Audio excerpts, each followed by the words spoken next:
पश्चिम बंगाल ने मुर्शिदाबाद जिले के बहरमपुर लोकसभा सीट के गोयालजन इलाके में एक बार फिर चुनाव के बाद जमकर हिंसा की खबरें सामने आ रही है। बताया जाता है कि गत रात यहां टीएमसी और भाजपा कर्मियों के बीच हिंसक झड़प हुई। इस हिंसक झड़प में दोनों ओर से बमबाजी होने के साथ ही कई घरों में भी तोड़फोड़ की गई। घटना के बाद वहां बड़ी संख्या में पुलिस बल की तैनाती की गई है। घटना के बाद से इलाके में तनाव का माहौल है।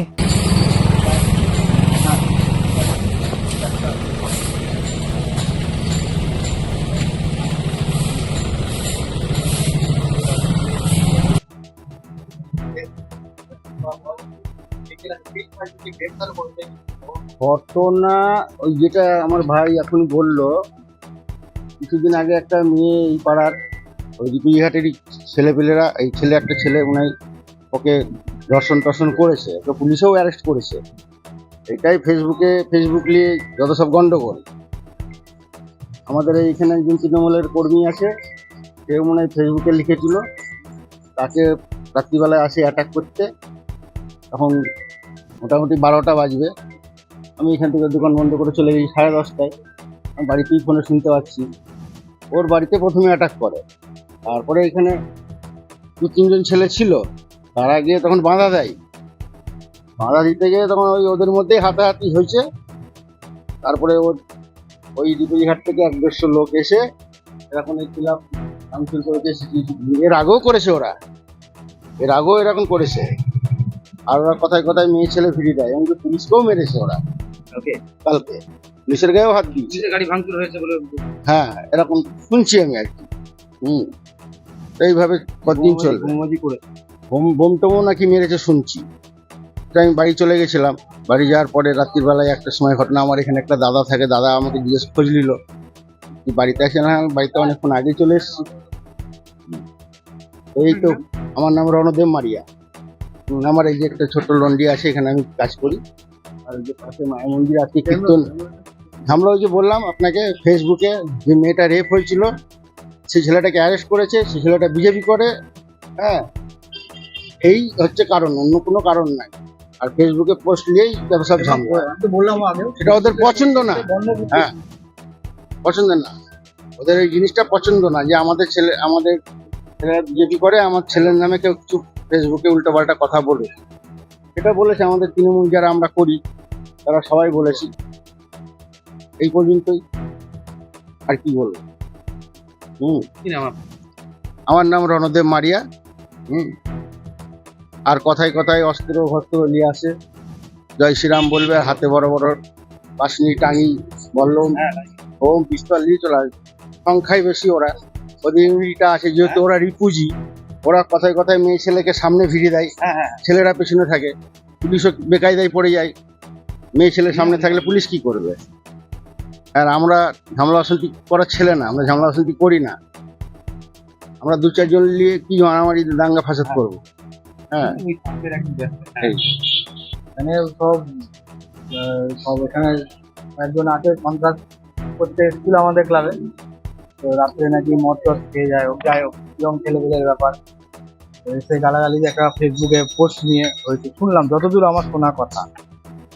তো পোস্ট নিয়ে হয়েছিল, তারপরে রাত্রিবেলা এসে এখানে অত্যাচার করা হয়েছে, সিসিটিভি ভাঙচুর, বোমাবাজি করেছে। মারতে এসে আমাদের মেম্বার যে ছিলেন আমাদের ওয়ার্ডের, তাকে গায়ে হাত দেওয়ার চেষ্টা করে তাকে মারার মতন পরিস্থিতি তৈরি হয়ে গেছে। এইটুকুই শোনা আছে আমার কথা, এরকম বেশি কিছু আর শোনা যায়নি। ওই দিককার সব ছেলেপেলে আছে, ওই এলাকার আছে, রিপুইহাট বলে একটা এলাকা আছে, সেখানকার ছেলেপেলে অনেকেই এসেছিল দলবল নিয়ে। হ্যাঁ, পলিটিক্যাল করেন ওনারা সবাই, প্রত্যেকেই বিজেপির সঙ্গে যুক্ত আছে। আমরা টিএমসি। এইটা কেন মারধর করার কারণটা? মারধর করার কারণ কয়েকদিন ধরে ফেসবুকে পোস্ট নিয়ে আমাদের মেম্বারের নামে ব্যক্তিগতভাবে খুব বাজেভাবে আক্রমণ হচ্ছে। আমাদের যিনি মেম্বার আছেন, আমাদের রানিং মেম্বার, এবং প্রথমে রেপ কেসটা নিয়ে আমরা সোচ্চার হই, ফেসবুকে ভাইরাল করি। ঘটনাটা ওখানকার এলাকার ছেলেপেলে মিলে করেছিল। আমরা যেহেতু ভাইরাল করে তাদেরকে স্টেপ নেওয়ার জন্য বাধ্য করেছিলাম, আমাদের পুলিশ প্রশাসনকে ধন্যবাদ যে তারা স্টেপ নিয়ে তাকে ধরে ফেলেছে। তো ওই রাগটা ছিল, এবং বিভিন্ন ব্যক্তিগতভাবে আক্রমণ করছিল আমাদের মেম্বারকে। ব্যক্তিগত পোস্ট। রেপের ঘটনা আজ থেকে 15 দিন আগে ঘটেছে। কিন্তু কেউ জানতো না, তারা কিছু জানাতেও চায়নি। যারা এই ধর্ষণের ঘটনাটা ঘটে যখন বাড়ির লোকরা আমাদের মেম্বারকে এসে জানায়, আমরা তার প্রতিক্রিয়া আন্দোলন শুরু করি ফেসবুকের মাধ্যমে, সোশ্যাল মিডিয়ার মাধ্যমে।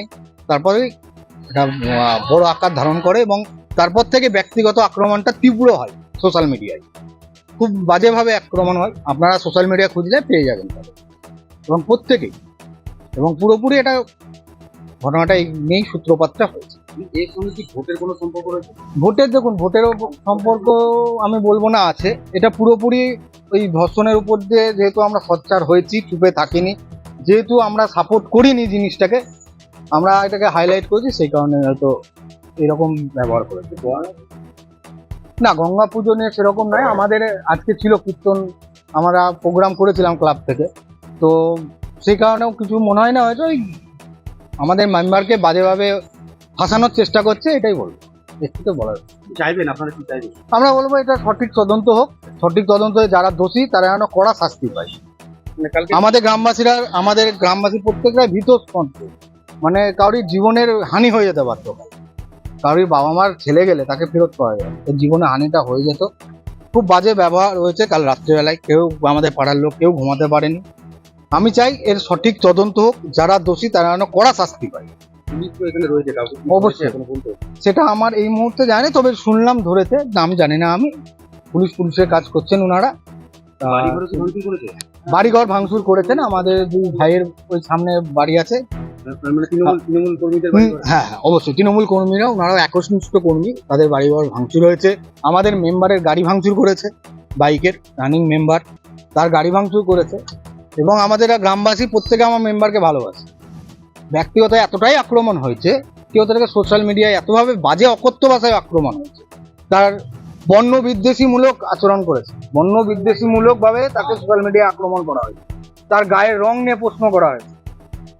তার মানে কি ভারতবর্ষে গায়ের রংটা মেন, ভারতীয়টা মেন নয়? আমার এটা বলার। আমাদের রানিং মেম্বারের নাম জয়ন্ত দে, তাকে তার বর্ণ নিয়ে পর্যন্ত সোশ্যাল মিডিয়ায় আক্রমণ করেছে তীব্রভাবে। তাকে আমি বলি, তাকে কালো মোষ বলে আক্রমণ করা হয়েছে। তাহলে ভারতে থাকতে গেলে তাদের ফর্সাই হতে হবে তার মানে নেই তো। আমরা ঐতিহাসিকে জেনে এসেছি ভারতে সব নাগরিক সমান। কোন পঞ্চায়েত? এটা নিয়ালিশপাড়া গ্রাম পঞ্চায়েত। আপনার নাম? আমার নাম সৌম্যদীপ ভট্টাচার্য।